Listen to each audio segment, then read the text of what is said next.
Hey, what's going on? My name is Adaat Gardner, also known as Adaat. I'm gonna tell you how I got involved in copper jewelry. So, I'm from Brooklyn, New York. Moved around a lot, moved to Texas. Originally had a shop called Merchants of Nubia in Galveston, Texas. And we did a lot of work there. You know, we had a lot of artwork, rugs. And then in the year of '99, we moved to Georgia. And I've been there for about 8, maybe 9 years. And eventually worked at a place called Cargill at a meat factory in QA. And it was very cold, you know, temperature was like 30. And I wanted to be closer to my family, so I moved to a place where I could work at a place called an appliance store, where I could be near my brothers or whatever. And then eventually, I noticed my uncle was making copper jewelry. And he'd been working at it for years, and I would see him. Me coming from a background of artistry, just dealing with the arts and drawing, or anything I could see that I can be creative with and turn it into an art form, I made it happen. So me seeing my uncle working on copper, you know, by having its medicinal values, you know, it's good for blood circulation, arthritis. I see him working, making copper jewelry, you know, with the stones, wrapping it, making different cool designs. You know, I was like, you know, let me give this a shot, you know. So I worked on copper jewelry for about a year. And then when I first made my first piece, it wasn't as amazing as I thought, but when I first started, I was blown away. I was like, wow, I can really do this. So I started making jewelry as a hobby. I didn't really think about making money while I was making copper jewelry.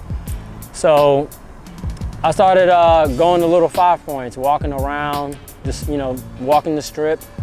And I noticed other people, there was other guys out there making copper jewelry, you know, for a living. You know, this is what they did to keep money in their pocket. So I was amazed, I was blown away, I was inspired, you know, at the designs they had, you know, the different designs, you know. And that's when I knew, like, I had to step it up with the wrapping the copper in the stones. So, you know, it took me about a good 8 months before I got really nice with it.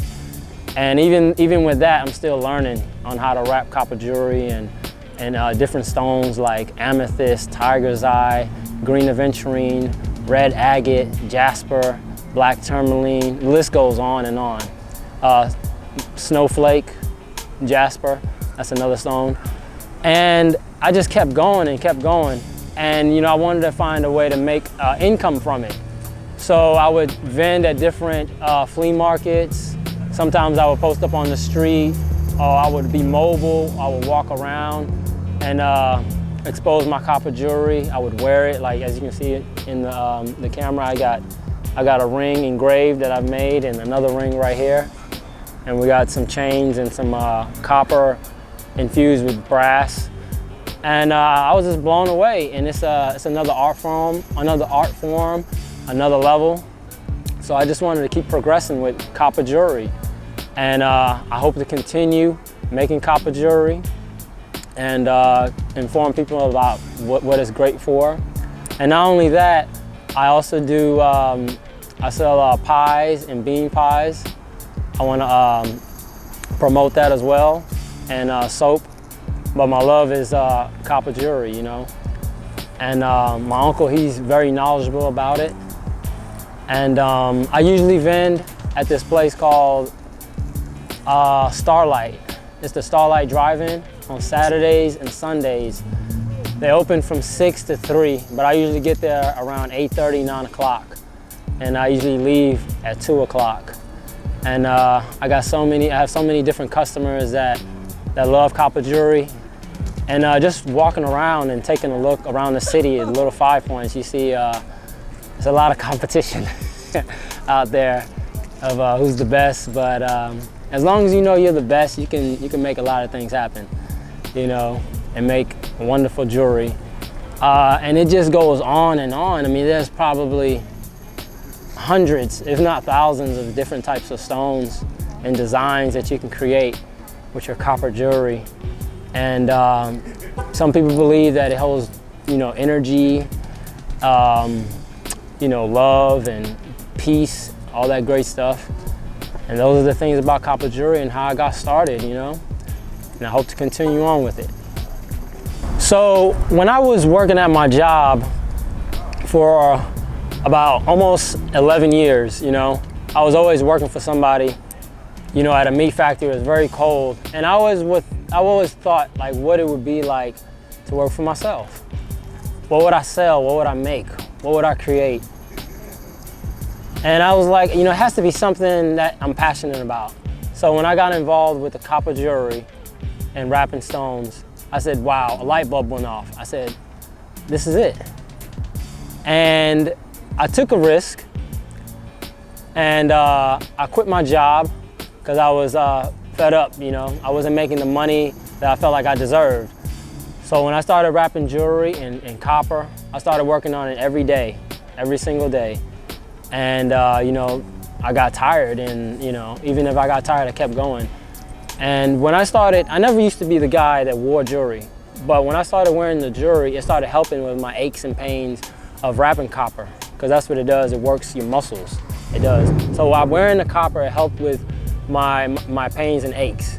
So I don't have that anymore. And what really got me over the hump is when I started coming out here every day and pushing the jewelry, pushing the copper, and I'm telling people it's handcrafted by me, and just getting better and better with my designs. And what got me over the hump is when I started making sales, vending at different flea markets, and I said, wow, I can really make a living doing this. Now I'm on my way to putting my things online so I can progress even further wrapping copper jewelry. So being raised in Texas, Lamarck, Texas, having a name like Adaat, some of my other brothers, Edenia, Ismail, Gafara, those names being Arabic names, my name in particular, it means the masters. So I wanted to master every craft that I could in different artistry, which drawing, if it had to deal with wood or copper, stones, anything, graffiti, spray paint, anything I could see a sign to create different artistries and different forms of art, whether it was clothing as well. I would try to do that. And as I got older, in my late 30s, that's when I really started to progress and take that art form. So and then when I came to Georgia, that's when I really had to do it. So when I came to Little 5 Points, I was set up, and I didn't know what to say. I was very nervous. I didn't know how to make a sale.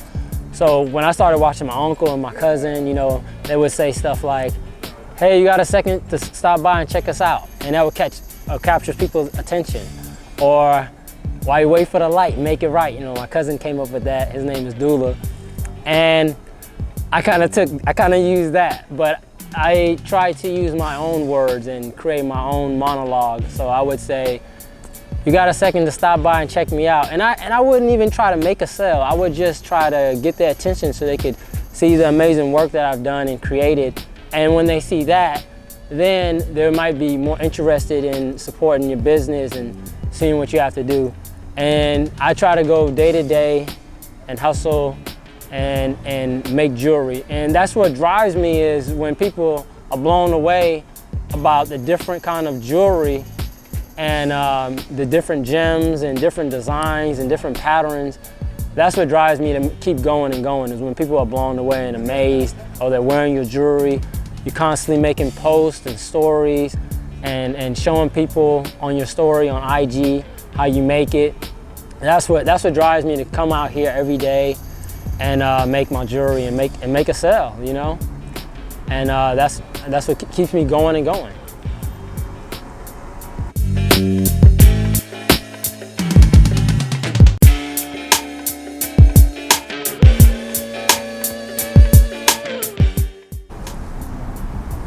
My name is Adaat Gardner, also known as Adaat on IG, COPAGEM 26, COPAGEM 26. And wrapping copper jewelry, this is how I got here, Little 5.